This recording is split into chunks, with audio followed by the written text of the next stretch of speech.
Lokki, tuo satamakaupunkiemme Korppikotka, on viimein rantautunut myös Pirkanmaalle.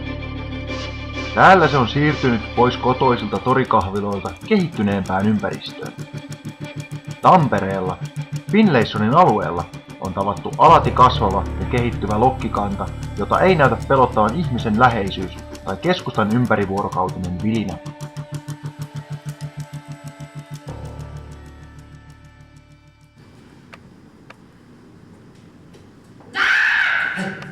Kuulitteko te? Me ollaan todella lähellä. Mä oon ihan kiinnissä.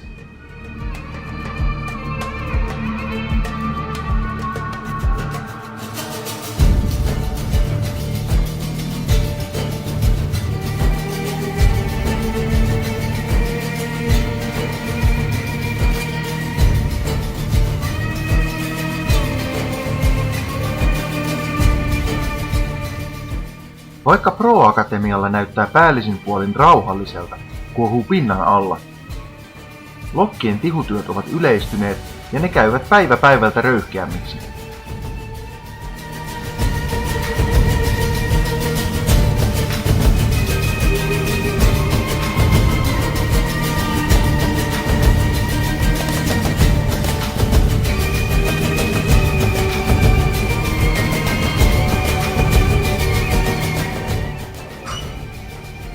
Nyt on luvan myönnetty. Saatiin haastateltavaksi entinen lokki Janne.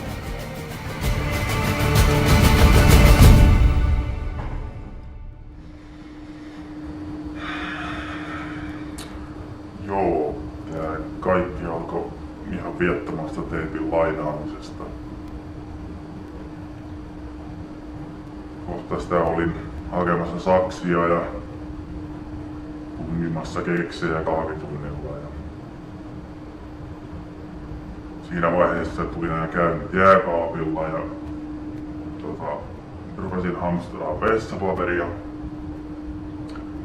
Siinä vaiheessa tää homma lähti ihan lapasesta.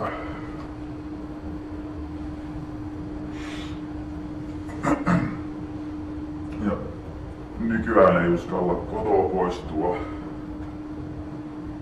Jos sattuu niin hyvin, että pääsee kauppaan asti. Siellä on vaikka ruokanäytteitä jaossa, niin siltä tieltä ei oikeesti ole paluuta.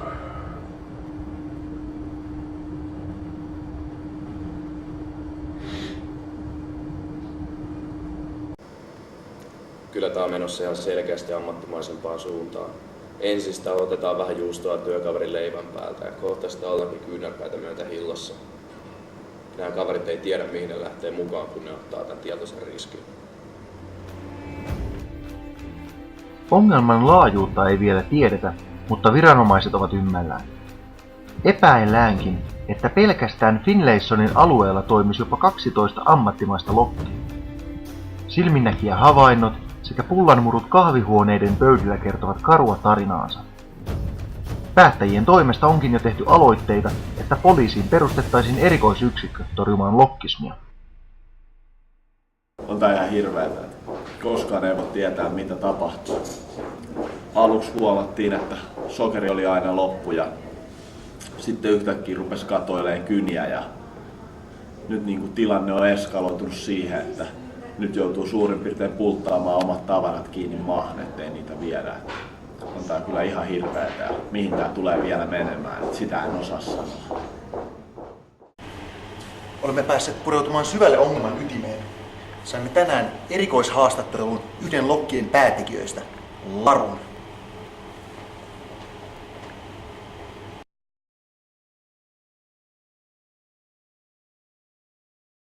Se alkoi siitä, kun koulussa välitunnilla tarjottiin pastilleja. Sitä rupesi ottamaan etusormiennätyksen aina kun ehtii. Työelämään kun siirryttiin, niin alkoi työt jäämään heti vähemmälle. Sitä huomaa ilmasta tavaraa jopa paikassa. Jääkaapit on täynnä ruokaa, messulta saa säkkikaupalla karkkeja, avaimenperiä ja muuta kätevää on pöydät pullollaan. Ja hei, mulla on muuten mökillä laituri rakennettu käyntikortti koteloista. Tällaiset toimistot on ihan parhaita. Mun piti palkata harjoittelija tekemään mun työt, kun ei vaan ite lokkeilulta ehdi. Nyt sekin on ihan yhtä syvällä pelissä.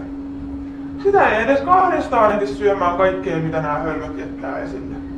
Te on kyllä joka miehen oikeutta parhaimmillaan.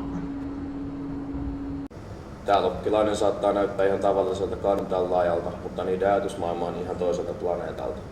Siinä missä me nähdään ihan tavallisia esineitä, kuten kyniä ja kahvikuppeja, niin tää lokki näkee voiton merkkejä, jotka se on pakko viedä pois kuleksimasta.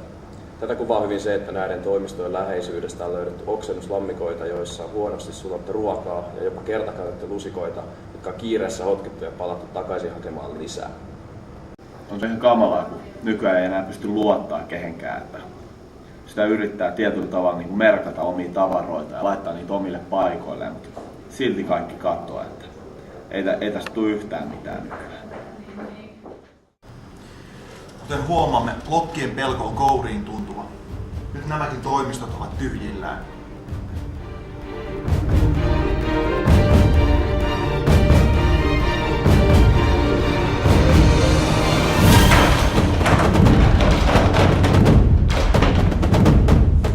Jes, me on päätetty virittää lokeille ansa.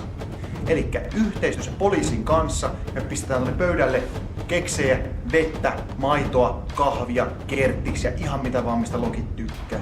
Katsotaan, josko me saataisiin pirulaiset napata tuon rysän päältä kiinni. Yes.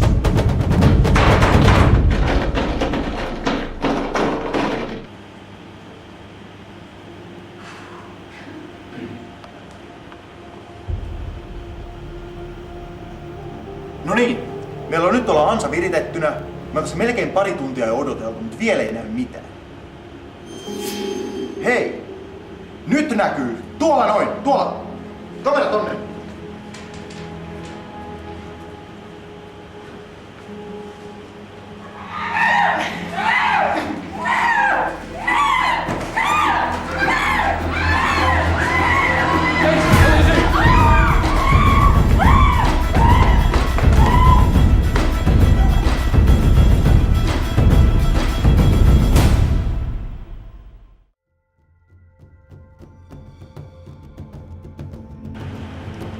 Kyllä tässä olisi pitänyt olla ihan koko karhuryhmä paikalla, niin me riittää resurssit millään tämän ongelman ratkaisemiseen. Tää on aika karu katseltava, mikä tääkin jälki täällä on. Kuten näimme, ei pelkomme lokkeja kohtaan saa rajoittua enää vain toreille ja kaatopaikoille. Nämä kirkuvat demonit eivät jätä meitä rauhaan edes siellä, missä ennen luulimme olevamme turvassa. Pitäkää silmänne auki ja laittakaa jääkaappeihin ne lukot. Lokit ovat kaikkialla. Ja näihin karuihin tunnelmiin päätämme raporttimme täältä Tampereen Finlaysonilta Pro Akatemialta.